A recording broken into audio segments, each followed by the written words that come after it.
চেষ্টা করবে, তাদের বিরুদ্ধে রাস্তায় দাঁড়িয়ে রাস্তায় নেমে আমাদের লড়াই সংগ্রাম সেটা যেমন আগেও হয়েছে এখনো হবে।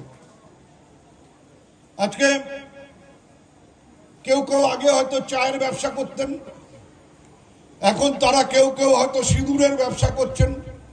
আগে গরম চা বিক্রি করতেন, এখন গরম সিঁদুর তাদের রক্তের মধ্যে দিয়ে বয়ে যাচ্ছে। সেই সিঁদুর বিক্রি করবার জন্য একেবারে উত্তরবঙ্গের আলিপুরদুয়ার পর্যন্ত ছুটে আসছেন।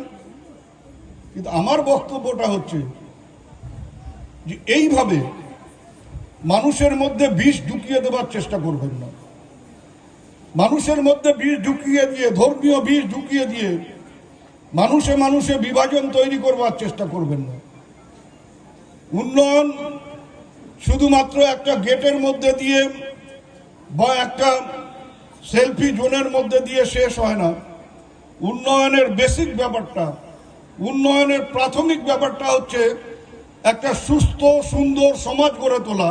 আর সেই সুস্থ সুন্দর সমাজ গড়ে তোলবার জন্য যে জিনিসগুলো প্রাথমিকভাবে প্রয়োজন তার একটি হচ্ছে এই যে ধর্মীয় বিভাজনকে রুখে দেওয়া এবং ধর্ম নিরপেক্ষতাকে বজায় রাখা।